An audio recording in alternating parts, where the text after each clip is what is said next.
Bonjour tout le monde. Alors, Chantal Coulombe, présidente chef de la direction du Collège d'administrateurs de société. Ça me fait très plaisir de vous souhaiter la bienvenue à notre 6e entretien dans le cadre de la gouvernance en 15 épisodes présenté par l'AMF. Ça va drôlement vite. Aujourd'hui, on parle de cybersécurité tous les jours. On voit passer des incidents dans les organisations et peu importe le type d'organisation. Dans le texte de Lynn, d'ailleurs, on voit que c'est parmi le top 3 des priorités, des préoccupations des membres de conseil d'administration aujourd'hui. Alors, c'est important encore plus qu'hier d'en parler maintenant. Ça nous fait très plaisir de faire cet entretien avec Lynn. Donc, rapidement, parce qu'on a une grande feuille de route, Lynn a énormément un parcours extrêmement riche. Elle est vice-rectrice à l'équité, à la diversité et à l'inclusion en ressources humaines de l'Université Laval et professeure à la faculté d'administration ici à l'Université Laval. Elle est également formatrice au collège, au module 2 pour plusieurs, vous l'avez certainement croisée. Elle est aussi directrice de l'Observatoire de gouvernance des technologies de l'information. Elle a de la chance qu'elle ait fait une place dans son horaire pour nous aujourd'hui. Lynn compte plus de 20 ans d'expérience dans le monde des affaires et des technologies de l'information, ainsi qu'en recherche et en enseignement universitaire. Détentrice d'un doctorat de l'Université de Californie à Los Angeles, elle a aussi obtenu un baccalauréat et un MBA ici même à l'Université Laval. Elle détient également la certification IAS.A et siège sur plusieurs conseils d'administration. Elle est d'ailleurs actuellement au conseil de la SAQ, de l'Aéroport de Québec et au comité de gestion des risques de la FTQ. Alors, Lynn, bonjour, comment ça va? Oui, ça va très, très bien. Merci. Toi aussi, Chantal? Très bien, merci. Même si la journée est un peu grise aujourd'hui. Alors, écoutez, on a envie de vous entendre avant de commencer. Le texte de Lynn, hein, le titre était Les attaques de cybersécurité, une fatalité. Quand on parlait avec Lynn, on disait est-ce qu'on est condamné à vivre des attaques? Et on vous poserait la question d'entrée de jeu. À savoir si, effectivement, dans les conseils d'administration sur lesquels vous siégez, vous avez déjà eu à vivre ça, à gérer cette situation-là. Alors, Stéphane, peut-être opérer la magie du sondage. Voilà, ça vient d'apparaître à l'écran. Laissez-nous savoir si vous avez été déjà confronté. Alors, Lynn, on regarde ça arriver. Est-ce qu'on est nécessairement... Est-ce que la fatalité va s'appliquer à tout le monde? Alors, j'ai hâte de voir quelle est notre expérience à date au Québec parmi nos participants. Mais la question se pose quand même, demain matin, dans le futur, est-ce qu'on va nécessairement devoir affronter une attaque de cybersécurité? J'aurais plutôt tendance à penser que si ce n'est pas le cas, on est un peu chanceux.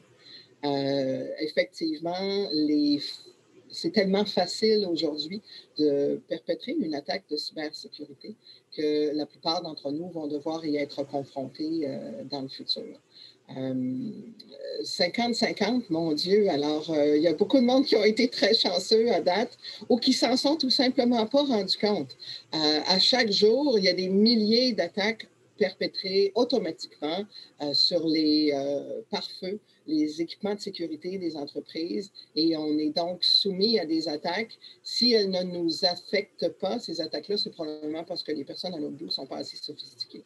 Par contre, n'importe qui aujourd'hui peut aller dans ce qu'on appelle le dark web pour aller chercher les programmes informatiques qui permettent aux gens, dans le fond de leur sous-sol, dans un garde-robe, avec un ordinateur régulier, une tablette régulière, de lancer ces attaques automatisées, et les robots qui vont se promener sur les réseaux informatiques vont tout simplement essayer de trouver une faille.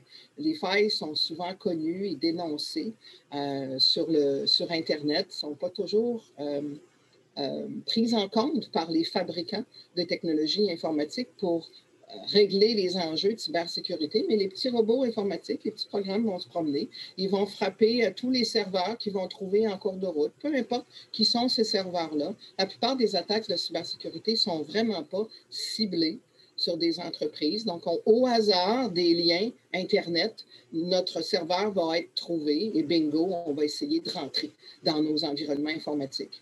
Et si les programmes informatiques réussissent à rentrer, parfois, ils vont tomber en dormance pendant un jour, une semaine, un mois, un an.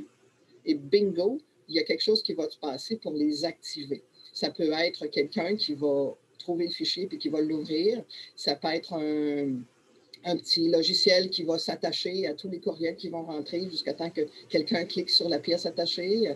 Ça peut être un logiciel qui va se déployer tout de suite dès qu'il va rentrer et qui va bloquer les serveurs. Alors, il y a toutes sortes de façons de pénétrer dans les environnements informatiques, mais ça risque de nous arriver un jour, effectivement. Oui, trop facile. Quand même, moi, je vois effectivement 50-50 pile-pile. Alors, on a un administrateur sur deux aujourd'hui qui a vécu ça. C'est quand même peut-être plus qu'on aurait pu le penser. Puis ce que j'entends de ce que tu dis, c'est probablement que l'autre moitié n'est juste pas nécessairement au courant ou c'est une question de temps. Tu nous parles dans ton texte qu'on n'a pas nécessairement besoin d'être un spécialiste, mais que le conseil peut effectivement jouer un rôle important. Comment on peut faire quelque chose comme administrateur, administratrice? Je pense que notre première responsabilité, c'est de demander à l'équipe de direction de s'en occuper. Il faut en parler, tout simplement.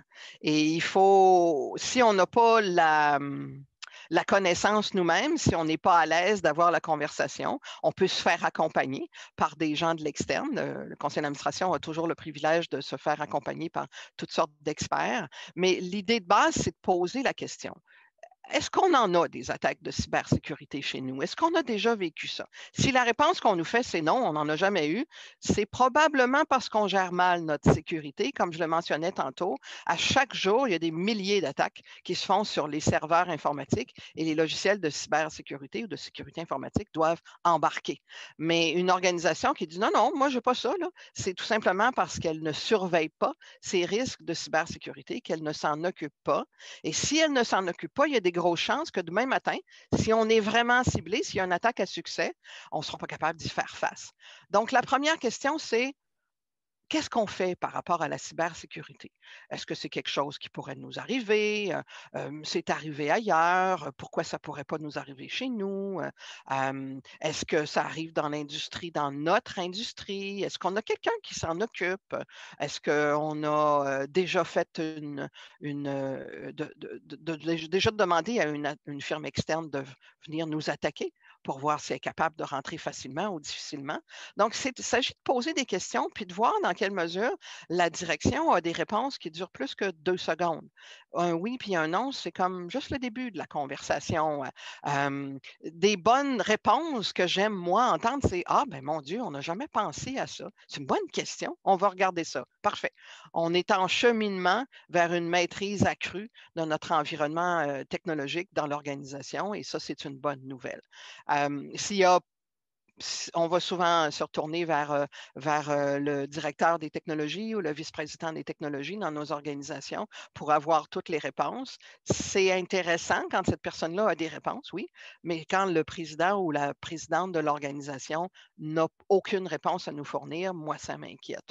Donc, il faut engager la conversation tout simplement, voir si l'organisation, qui dans l'organisation s'en occupe, est-ce qu'on a des données à nous présenter, est-ce qu'on a fait faire des enquêtes, des audits, notre auditeur interne ou externe, si on n'en a pas parce qu'on est trop petit, est-ce qu'ils ont fait une enquête, un audit pour bien comprendre notre environnement de cybersécurité. Quand on commence à poser une question en cybersécurité, c'est probablement un long voyage. Pour toutes les prochaines rencontres, généralement, c'est le comité d'audit qui va s'en charger pour voir différents éléments, creuser davantage, voir la maturité de notre entreprise grandir et on voit où ça nous mène à partir de là. Quand tu dis que généralement, c'est le comité d'audit, quand il n'y a pas de comité d'audit sur une organisation, est-ce que tu suggères que cette discussion-là ait lieu en grand groupe ou on forme un sous-comité qui a le mandat de faire la discussion? C'est mieux de le faire au niveau du grand groupe CA que de ne pas avoir cette conversation-là. Mais le dossier de cybersécurité est un dossier qu'il va falloir creuser. Il va falloir explorer qui est responsable, est-ce qu'on a des politiques en conséquence, est-ce qu'on a une culture généralisée de protection des informations personnelles ou des renseignements importants qu'il faut sécuriser dans l'entreprise. Donc, il y a plusieurs éléments à regarder et généralement, on n'aura pas le temps de creuser ce dossier-là comme n'importe quel autre dossier sur un conseil d'administration. Donc, oui, le temps de partir la roue, si je peut dire. En l'absence d'un comité d'audit, ça pourrait être intéressant de mandater quelques administrateurs, administratrices, de regarder le dossier. Et si on n'a pas un comité d'audit, c'est probablement parce qu'on est une petite, très petite organisation. À ce moment-là, ça pourrait être pertinent d'avoir un expert avec nous, le temps de tenir 2, 3 rencontres, de partir la réflexion ou de creuser la réflexion avec la direction pour s'assurer que la direction s'approprie ce dossier-là. On avait justement une question là-dessus de France Beausoin, Boutin, France Boutin, pour évaluer le risque de cybersécurité. Est-ce que le CA devrait exiger une étude indépendante, tel un diagnostic, un peu comme on le fait pour la situation financière? Est-ce que ça devrait être une exigence selon toi? Ça dépend. Si mon OBNL, sur lequel je siège avec plaisir, est dans le domaine de la distribution de banques alimentaires, aucune demande ne sont reçues par Internet. On ne transige à peu près pas par Internet. Si jamais les ordinateurs cessaient de fonctionner pendant 3 mois ou 1 mois ou 1 semaine, ça n'aurait aucune conséquence. Ben non, pas nécessairement que je serais au bord de la panique, mais si mon organisation dépend d'une quelconque façon de transactions Internet et qu'une attaque qui paralyserait les opérations de l'organisation, qui donnerait lieu à des vols de données confidentielles pour lesquels on pourrait se faire poursuivre par la suite, s'il y a un certain nombre de dangers reliés à l'utilisation des technologies, à ce moment-là, oui, j'aurais tendance à recommander de faire un audit pour faire un genre, en bon français, un baseline, faire un constat de la situation. On en est où par rapport à nos failles, la fragilité de l'organisation, à des tentatives de pénétration. Ça peut être aussi un simple audit qu'on fait à l'interne, d'envoyer un courriel avec un fichier attaché et de voir combien de nos employés, d'envoyer un courriel. Nous-mêmes, on procède à l'exercice, mais on le fait d'un courriel externe, évidemment. Puis on envoie un fichier attaché juste pour voir combien de personnes vont ouvrir le fichier. Alors, ce n'est pas nécessairement des exercices qui sont très dispendieux, mais ça peut être prudent d'établir un point de départ sur le niveau de faiblesse de nos environnements informatiques et de confier ça à un expert de l'externe. Aujourd'hui, c'est devenu une industrie courante, c'est beaucoup moins dispendieux, beaucoup plus facile de faire réaliser ces tests-là au minimum par une firme externe. Donc, oui, je pourrais le recommander. Ça permet aux administrateurs de se faire une tête. C'est pertinent pour l'organisation aussi. Puis peut-être qu'on l'a déjà fait à l'interne de l'organisation, mais comme on n'avait peut-être démontré aucun intérêt envers la cybersécurité, on n'en a juste pas parlé sur notre conseil d'administration. Et tu vois, on a un commentaire de M. Legendre, justement, combien croyez-vous que d'organisations au Québec ont demandé un tel diagnostic des risques numériques? Parce que lui indique que des spécialistes lui disent que c'est encore trop rare comme type de demande. Je ne sais pas une donnée combien d'organisations. Probablement que c'est un chiffre qui est en croissance, ceci étant dit. Définitivement, oui. Définitivement. Je ne connais pas personnellement de conseil d'administration. Évidemment, je ne connais pas tous les conseils d'administration au Québec. J'en connais quelques-uns qui n'ont pas fait faire de tels audits. Plus l'organisation est petite, moins on va avoir tendance à le faire cependant parce qu'on va regarder le coût que ça représente, les efforts humains aussi. Généralement, on va taire le fait qu'il y a un audit qui va être réalisé, comme ça on veut qu'il soit réalisé dans les conditions les plus normales possibles. Si on avertit tout le monde dans l'entreprise, tout le monde va être sur ses aguets. Donc, généralement, on va taire, mais ça sollicite quand même quelques personnes à l'interne pour préparer l'audit. Donc, pour des raisons de coût ou des raisons de timing, de moment où le timing ne serait pas bon, on va préférer ne pas le faire dans les plus petites entreprises. D'un autre côté, la Banque nationale va survivre à une attaque de cybersécurité. Ce serait très étonnant qu'elle s'effondre et qu'elle fasse faillite. Mais mon OBNL ou ma TTE, ma petite entreprise, elle pourrait facilement ne pas s'en remettre si elle est incapable de savoir les comptes à recevoir qu'elle a à recevoir ou les comptes à payer qu'elle devrait payer juste ceux-là et pas d'autres. Donc, ça reste quand même important et ça explique aussi probablement pourquoi c'est en croissance. De plus en plus de tests qui sont réalisés. Puis à nouveau, on peut y aller pour la Cadillac, mais on peut aller pour juste le minimum de tests surtout dans les petites entreprises qui ont tendance à avoir une bien mauvaise sécurité de leurs actifs informationnels, pour démontrer qu'effectivement, il faut qu'on s'en occupe. Puis à partir de là, on pourra voir à déployer un programme de mise à niveau de nos environnements de sécurité, à tout le moins, et de formation à l'interne de l'entreprise. Alors, les deux, ce n'est pas nécessairement énormément d'investissement pour avoir un minimum de sécurité à l'interne.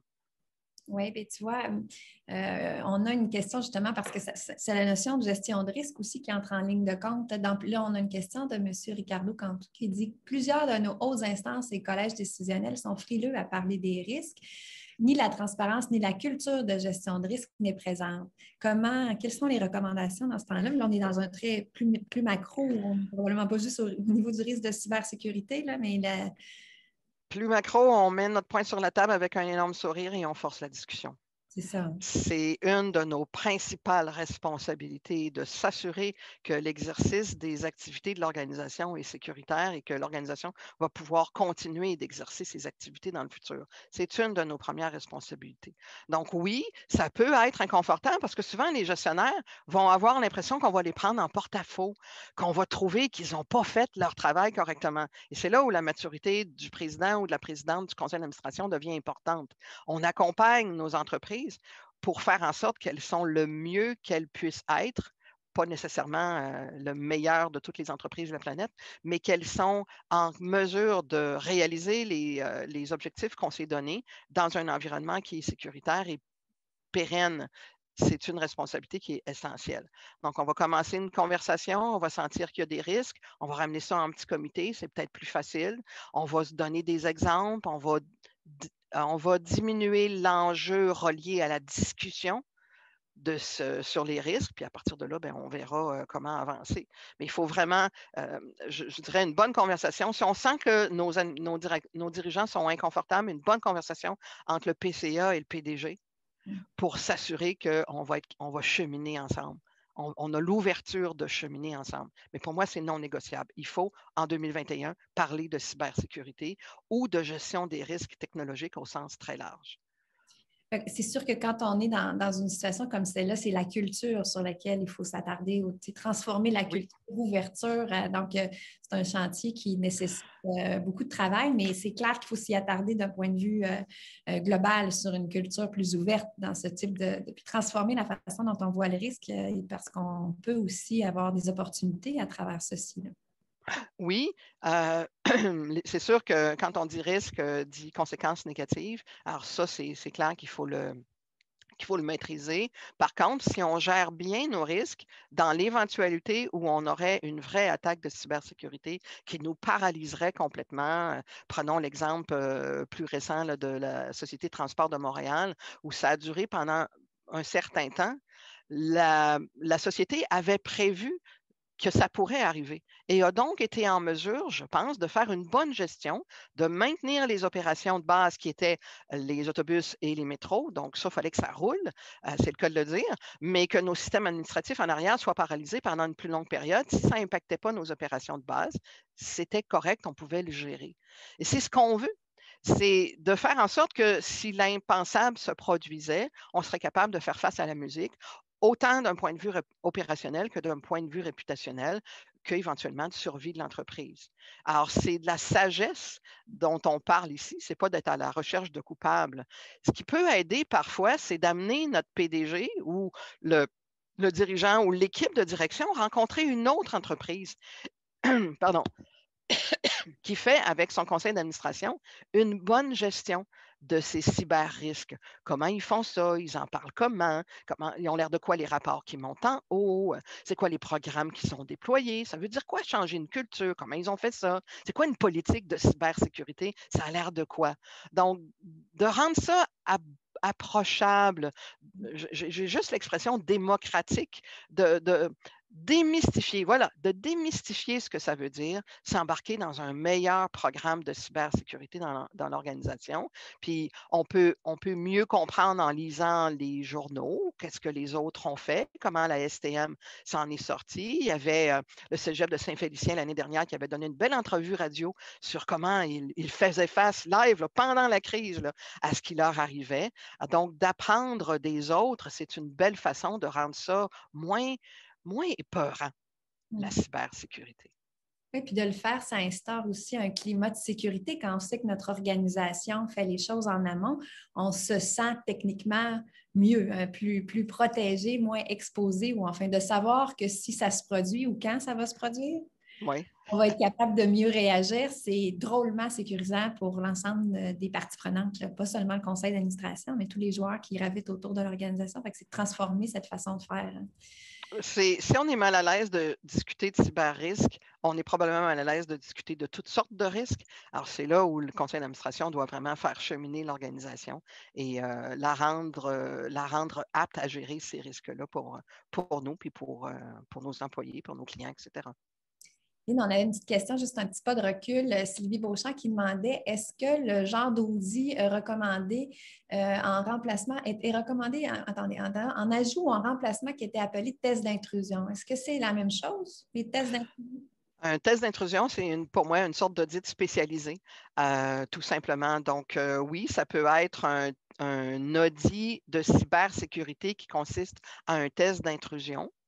Mais ça pourrait être plus que ça aussi. Ça pourrait être un expert qui rentre et qui va venir observer à quel point c'est facile d'entrer dans l'entreprise physiquement. Si on sécurise au maximum l'extérieur, l'extérieur informatique, mais que n'importe qui est capable de rentrer dans l'entreprise, de s'installer sur un ordinateur, de rentrer une clé USB, de partir avec les données puis de dire au revoir, ça ne nous avance pas plus. Si on n'a pas les bonnes politiques, l'expert peut rentrer et ne s'attarder qu'à une politique de cybersécurité, soit pour valider celle qu'on aurait déjà ou nous conseiller pour pouvoir en avoir une. Donc, l'intervention d'un expert externe ne porterait pas seulement que sur un test d'intrusion. Ça peut être juste ça, mais ça peut être beaucoup plus large que ça pour constater on en est où dans nos pratiques de gestion de la sécurité et informatique et nous conseiller pour améliorer notre posture.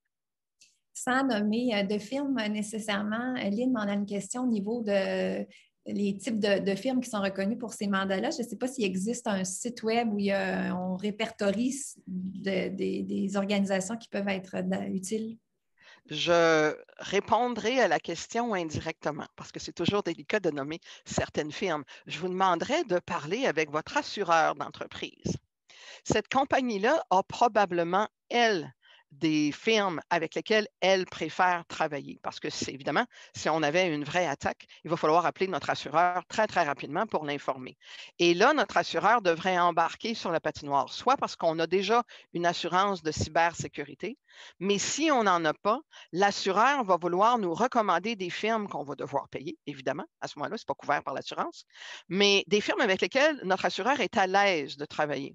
Parce que s'il y a une vraie attaque qui nous assaille, l'assureur va vouloir être première ligne à nos côtés pour protéger son propre risque. Et à ce moment-là, l'assureur lui-même, votre assureur, s'est occupé de qualifier les firmes qu'il va recommander à ses clients et avec lesquels il est confortable de travailler pour toutes sortes de bonnes raisons au bénéfice des clients et de l'assureur. Donc, ça serait ma réponse. Je pourrais vous recommander l'entreprise bleue, mais si votre assureur travaille avec la rouge, c'est la rouge que ça vous prend. Alors, ce serait ma façon de vous guider pour sélectionner une bonne firme. Oui, puis justement, tu abordes la question des assurances. On a eu une question là-dessus, mais je pense que c'est plus accessible. Est-ce que tu dirais que si on n'a pas d'assurance spécifique aujourd'hui, on devrait s'y attarder? On devrait s'y attarder. Est-ce qu'on devrait en acheter une? Pour moi, c'est deux choses.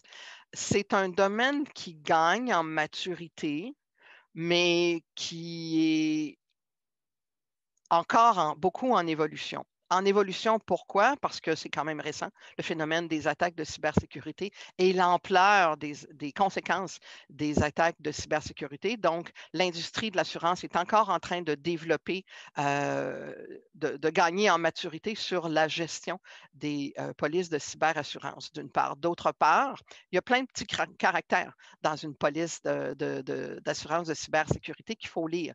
Qu'est-ce qui est couvert et qu'est-ce qui n'est pas couvert? Et dépendamment de ce qui n'est pas couvert, ça peut devenir un peu inutile de souscrire à une police d'assurance de cybersécurité. D'autre part, les crimes qui sont commis sont de plus en plus onéreux. Et si vous regardez les rançons qui sont demandées dans le cas des rançons logicielles, c'est souvent des millions de dollars. Et si ce n'est pas des dizaines ou des centaines de millions de dollars. Donc, le coût des assurances, des cyberassurances, est en train de monter de façon intéressante aussi. Donc, il faut vraiment regarder ce que ça peut vouloir dire d'avoir une police de cyberassurance, la pertinence que ça représente pour nous. Et je dirais que dans l'ensemble, il y a un gros avantage à avoir une police de cyberassurance. On peut peut-être moduler à ce moment-là ce qu'on achète pour aller chercher ce bénéfice-là, mais le plus gros bénéfice, c'est d'avoir la firme de cybersécurité sélectionnée par votre assureur qui débarque à vos côtés quand ça se produit. Alors, ça va prendre de l'expertise externe pour gérer une crise de cybersécurité. C'est trop spécialisé comme domaine pour qu'on ait vraiment à l'interne de l'entreprise l'expert, le cyber-expert. En général, il coûte trop cher pour qu'on l'ait à notre embauche. Donc, il va soit travailler pour les compagnies d'assurance elles-mêmes, pour les compagnies de cyberassurance ou les grandes sociétés de technologie de l'information ou les entreprises de technologie super spécialisées en cybersécurité. Vous voulez avoir cet expert-là autour de vous, puis une bonne façon d'aller chercher, c'est la police de cyberassurance. Alors, à nouveau, c'est dans l'intérêt de la compagnie d'assurance de vous aider à résoudre le problème le plus rapidement possible. Ça diminue son risque à elle d'être obligée de payer. Et d'autre part, les compagnies d'assurance qualifient les experts. Donc, à regarder avec précaution, pas méfiance, parce qu'il y a un rôle clair pour ces polices de cyberassurance-là. Si vous êtes une moyenne ou une grande entreprise et que vous faites voler les numéros de carte de crédit de tous vos clients, c'est pas jojo, puis vous allez avoir un paquet de poursuites. Donc, la compagnie d'assurance peut vous aider à faire face à tout ça en payant pour les avocats, en couvrant une certaine partie, possiblement des demandes qui vont vous être, des poursuites qui vont vous être faites. Mais le rôle le plus important de ces cyberassurances-là, c'est définitivement l'expertise de cybersécurité. Intéressant. On a, tu vois, je vais remonter, il y avait M. Legendre qui nous parle de la définition d'un organigramme des liens TI gravitant autour d'une organisation qui peut surprendre. Ceci permet d'avoir une cartographie des portes et des partenaires TI de l'organisation. Est-ce que c'est quelque chose que le conseil peut demander? Ça nous permettra d'évaluer nos risques. À la base, on s'attend que l'entreprise utilisent les technologies avec leurs propres employés. Aujourd'hui, on est en télétravail. Donc, en fait, les employés sont rendus à l'externe de l'entreprise. C'est actuellement un maillon très faible de la cybersécurité. Mais on s'attend qu'on soit en communication avec notre banque de façon électronique, avec les fournisseurs, avec les clients. Il y a des gens qui font de la maintenance. Le cas de Target aux États-Unis, qui a fait énormément les médias il y a plusieurs années, c'était un fournisseur de soutien de systèmes de réfrigération dans les magasins Target qui est rentré pour aller faire sa maintenance à travers son mot de passe qui était mal sécurisé. On a ces enjeux-là un peu partout. Dans nos organisations, d'un partenaire qui vient faire de la maintenance ou qui vient transférer des informations, chercher des informations, etc., et qui eux-mêmes n'ont pas de bonnes pratiques de sécurité.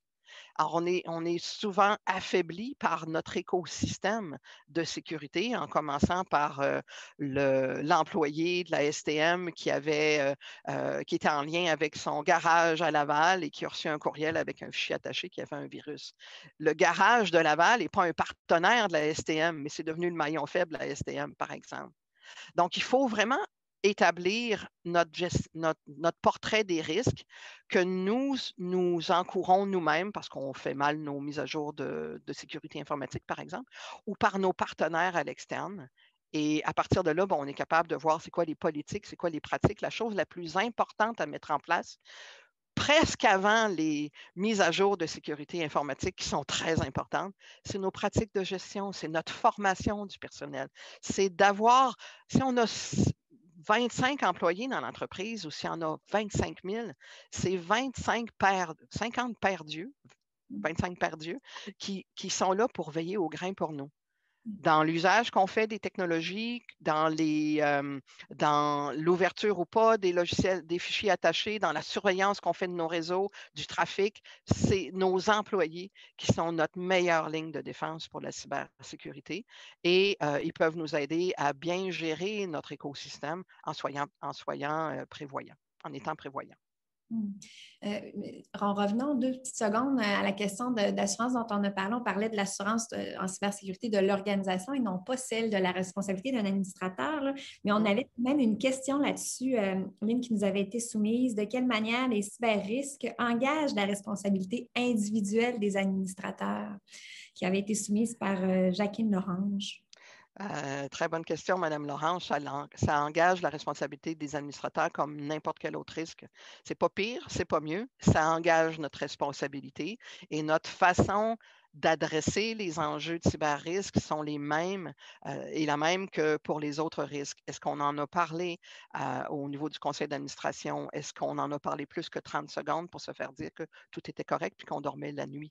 Est-ce qu'on a mis ça à l'ordre du jour de nos comités? Est-ce qu'on a eu des documents qui ont été déposés? Les avis d'experts peuvent être intéressants aussi d'avoir à la défense des administrateurs. Il faudra démontrer qu'on a fait diligence à discuter et à demander à l'équipe de direction de s'en occuper des cyberrisques. Si les administrateurs ont fait diligence, à ce moment-là, leur responsabilité personnelle ne devrait pas être retenue en cours si jamais il y avait des poursuites. Alors, il y a des cas à grands scandales qui ont été en cours et pour lesquels les administrateurs ont été blanchis parce qu'eux-mêmes avaient fait ce qu'il fallait pour s'assurer que l'organisation prenne au sérieux les menaces de cybersécurité. Un cas très médiatisé comme Target qui a été analysé de fond en comble. Il y a des poursuites qui sont en cours actuellement. On verra dans quelle mesure les administrateurs sont capables de démontrer, entre autres, avec leurs procès-verbaux et la documentation qu'ils ont utilisée dans leur conseil d'administration, démontrer qu'ils ont bien fait diligence à traiter l'enjeu du risque de cybersécurité. Merci. On a parlé tantôt très brièvement de l'accélération des attaques, puis de la COVID qui a amené les employés à la maison. Ta lecture de tout ça, toi, dans la dernière année, comment on devra travailler la suite? Clairement, la première ligne de défense étant les employés, c'est eux autres qu'on a sortis de nos bureaux présentement. Oui, puis on communique avec eux à travers des moyens de communication qui sont l'Internet, qui est à chaque seconde soumis à des millions d'attaques. Donc, les employés, le lien qui nous lie avec nos employés doit être fortement sécurisé. On doit aller, dépendamment de la nature de notre entreprise, plus loin que d'installer un simple VPN. Ça protège dans une certaine mesure, dépendamment des technologies et de la sophistication du réseau qu'on utilise. Mais il faut s'assurer que nos employés font un bon usage des outils de communication. Théoriquement, les équipements de l'entreprise, il n'y a que les équipements de l'entreprise qui devraient se connecter sur les réseaux de l'entreprise. Ça ne devrait pas être le portable de toute la famille pour jouer à tous les jeux en ville non plus. Les employés devraient utiliser des équipements qui sécurisent les informations qui sont sur ces équipements-là de façon à ce que l'employé ne puisse pas insérer une clé USB puis partir avec toutes les données que la personne aurait downloadées. Il faut surveiller l'usage qui est fait de nos données également. Il y a une différence entre surveiller un employé qui est potentiellement dangereux pour un employeur et surveiller les informations et le trafic qui se fait sur un réseau de communication. Ça, c'est le devoir de l'organisation de le faire. Mais on constate facilement, on peut s'en douter, là, que la pandémie a augmenté de façon vertigineuse la quantité d'attaques et la quantité aussi de personnes qui qui exécutent les attaques. Je suis à la maison, je ne suis pas au bureau. Donc, à la limite, je travaille 100% du temps pour mon bureau ou je fais 20% du temps sur des petits projets comme lancer des attaques de cybersécurité un peu partout. Il y a beaucoup plus d'attaques qui sont faites maintenant avec la pandémie. C'est aux organisations de prendre ça en compte et de sécuriser les environnements. On parlait tantôt des politiques de gestion qui sont la clé. Je comprends que si on n'a pas pris le temps de les revoir depuis un an, il est urgent de le faire parce que c'est au cœur de l'organisation aussi qui s'en vient, là, parce que je ne suis pas sûre que tout le monde va rentrer au bureau 5 jours semaine non plus. Oui, puis je l'étendrai à ce moment-là sur les menaces de sécurité informatique. Par exemple, moi, je vous parle de la maison actuellement. J'ai mes dossiers de vice-rectrice qui sont mon bureau. Ce n'est pas le temps de faire un party ou d'avoir des gens qui viennent faire la maintenance. S'il y a quelqu'un qui vient chez moi, il va falloir que je ramasse tout parce que c'est des dossiers confidentiels que je gère. Donc, ça n'a pas besoin d'être une grosse attaque de cybersécurité pour que dans un contexte de décentralisation comme on le vit actuellement, les informations confidentielles soient volées et soient utilisées à d'autres fins que celles qui avaient été prévues. Puis tu vois, on avait une question justement là-dessus, au-delà de la cybersécurité, quels sont les autres éléments que les administrateurs et administratrices doivent surveiller en matière de risque de sécurité? Il y a les risques de sécurité physique de n'importe quelle entreprise qu'il faut surveiller. En informatique, il y a plein de risques qui sont perpétrés ou réalisés à partir de l'interne de l'entreprise. Des employés qui sont les nôtres, qui pèsent sur le mauvais piton, puis bingo, la base de données vient de disparaître. Un vendeur qui s'est promené, comme je le mentionnais tantôt, qui a eu accès à un ordinateur puis qui a ramassé des données. Puis c'est pas tant le vol de données, moi, qui me fait peur. C'est que nos données soient modifiées sans qu'on s'en soit rendu compte. Alors, la menace de cybersécurité peut prendre toutes sortes de formes. Évidemment, celle qui nous fait peur actuellement, celle qu'on entend parler dans les médias, c'est le rançongiciel. Cette capacité qu'a un programme de bloquer l'accès à des équipements informatiques jusqu'à temps qu'on paie une rançon, en espérant que si on paie la rançon, on va avoir accès à nos données et que personne d'autre n'y aura accès. Là. La parole d'un hacker en informatique vaut pas cher. Donc, ça peut prendre toutes sortes de menaces. Ça peut être une menace très sophistiquée qui va rentrer dans les logiciels d'un hôpital et qui va modifier tous les dossiers patients. Ça peut être une menace très sophistiquée qui rentre modifier l'historique de données financières dans une banque. Et là, tous les backups qu'on n'avait pas pris le temps de bien sécuriser sont erronés autant que mon compte de banque actuellement. Imaginez le casse-tête et puis l'émeute que ça créerait dans la société si nos données financières étaient fausses, si les données qu'un gouvernement conserve sur nous sont erronées. Il y a toutes sortes de façons de nuire à une entreprise. Ça peut être une attaque juste pour aller voler les plans d'une nouvelle usine de construction chez Bombardier. Ça pourrait être dévastateur. Les nouveaux plans de l'avion dont on prendrait connaissance, puis 3 mois plus tard, bingo, on vient modifier les données des plans technologiques qui vont entraîner la construction d'un avion boiteux. Ça peut prendre vraiment toutes sortes de formes. On peut modifier, on peut voler, on peut faire disparaître, détruire des données, on peut bloquer l'accès à des données informatiques. Tout ça, ce sont des menaces qu'un professionnel de la gestion des risques en informatique va regarder et pour lesquelles on pourrait émettre des recommandations. Et dans tous les cas, ça viendra avec des recommandations. Je suis très formelle là-dessus. Je ne peux pas attirer l'attention assez de nos gens, de nos participants aujourd'hui là-dessus. Il va falloir implanter des pratiques de gestion adéquates. Et pour ça, il faut responsabiliser 100% du personnel de l'entreprise. Ça, c'est la première faille de nos organisations. Quand vous regardez comment les attaques de cybersécurité sont faites, c'est en exploitant le laxisme des entreprises, soit dans la formation du personnel à être attentif à ne pas ouvrir n'importe quel fichier attaché, soit le laxisme à avoir des bonnes pratiques de gestion, des mises à jour, des correctifs de sécurité dans les logiciels, c'est généralement parce qu'on n'a pas géré correctement. Et ce n'est pas parce qu'on n'a pas investi 10 millions de dollars dans notre cybersécurité. Si je m'appelle Banque nationale, peut-être que je vais vouloir investir 10 millions. Mais si je suis une organisation typique au Québec, j'ai surtout besoin de rehausser mes pratiques de gestion de sécurité. Oui, puis comme tu l'as mentionné au départ, ça passe par la direction qui, elle, doit y adhérer. Ensuite, permettre à tout son personnel de comprendre qu'ils font partie de la même équipe et qu'ils peuvent faire une vraie différence eux aussi s'ils contribuent correctement. D'ailleurs, sur les cyberrançons, on a une question de Bernard Tanguay. Puis là, je vois qu'il est déjà 12h10. Lynn, on va compléter rapidement, mais qui demande, je ne sais pas si à ta connaissance, le paiement de la rançon a été la seule voie de sortie dans un problème de cette nature-là. Est-ce que tu as... Ça peut peut-être, guillemets souligné, caractère grand, peut-être nous permettre de récupérer nos données. Mais ça n'empêcherait pas les données d'être divulguées sur Internet. La meilleure façon de se prémunir d'une attaque de rançongiciel, c'est de sécuriser notre environnement et surtout de faire des backups qui ne sont pas sur l'infrastructure de l'entreprise.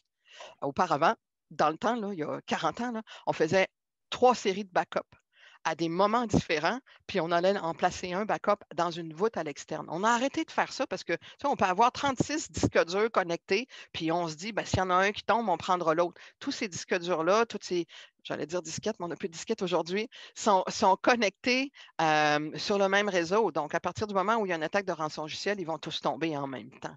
Alors, nos pratiques de gestion de backup vont nous permettre de récupérer peut-être à l'intérieur d'une semaine. Peut-être que ça va nous prendre 2 semaines. Ce n'est pas facile de récupérer juste à partir de backup. Mais si on l'a prévu à l'avance, on n'aura pas besoin de payer le rançongiciel et on va pouvoir reprendre nos opérations. Puis à nouveau, si on a différencié le risque de cybersécurité, qu'est-ce qui est vraiment grave qui ne l'est pas? Bien, on va protéger ce qui est grave, on va sécuriser les informations qu'on a absolument besoin pour maintenir les opérations, par exemple. Le reste, on s'en occupera plus tard. On pourrait avoir des copies des équipements informatiques avec tous les logiciels déjà préinstallés, avec des bons backups pour remonter les ordinateurs et s'en remettre relativement rapidement. Éventuellement, si on est incapable de partir l'entreprise puis on va faire faillite, ben oui, on pourrait avoir à payer une grosse rançon. Et là, on pourra dire mea culpa parce qu'on a rendu possible cette rançon-là. La première responsabilité, c'est de demander qu'est-ce qu'on fait au quotidien pour gérer ça. Et ça part du président, de la présidente, jusqu'à la personne qui fait le ménage le soir et qui constate que tous les dossiers traînent partout sur tous les bureaux. Est-ce qu'on gère notre sécurité ou on ne la gère pas? Écoute, merci infiniment. Ça clôture très bien, je pense, cet entretien, la prise de conscience, la priorisation qu'on doit faire comme organisation pour un éléphant, ça se mange une bouchée à la fois là aussi. Hein? Donc, en priorisant, ça peut permettre de traverser ce chemin-là avec un peu moins de douleur qu'en essayant de régler tout en même temps. Donc, selon le type d'organisation, comme tu le mentionnais, on est une économie de PME. Oui. On a plus de 50 000 OBNL au Québec. Donc, chacune d'entre elles sera un jour attaquée. Donc, à nous de les protéger en amont le plus possible. Bien, merci infiniment, Lynn. C'était tellement intéressant. On aurait pu continuer à discuter pendant plusieurs heures. Je conviens que c'est un sujet brûlant. Donc, je vous invite, si ce n'est pas fait, à lire le texte de Lynn. Aussi, question-réponse de Paul-Anne Morin, qui est administratrice de société qui se spécialise dans ce type de dossier, qui a répondu à des questions par écrit. Alors, vous pourrez aussi aller un peu plus loin dans cette réflexion-là. Le texte de Lynn donne aussi plusieurs références. Si on veut pousser plus loin, si on veut parfaire sa curiosité. Ceci étant dit, je retiens que ce n'est pas obligé d'être un expert en sécurité pour poser des questions puis aider ton organisation à identifier les bons risques pour mettre en place les bonnes politiques de gestion. C'est comme dans tous les autres dossiers, il faut s'assurer que l'équipe de direction veille au grain pour nous. On peut l'accompagner et s'en assurer. Merci. Alors, merci à tous. On se donne rendez-vous. En fait, le prochain dossier de la gouvernance en 15 épisodes porte sur la gestion des risques au sens plus général. Vous aurez accès au texte le 19 mai prochain de Gilles Bernier. Un panel va suivre aussi ensuite. Donc, vous êtes bien sûr invité à surveiller la suite. Tout le monde te remercie, Lynn. On te remercie, Paige, et on vous souhaite une excellente fin de journée. En espérant que vous ne serez pas piraté trop rapidement. Oui, préparez-vous. Au revoir.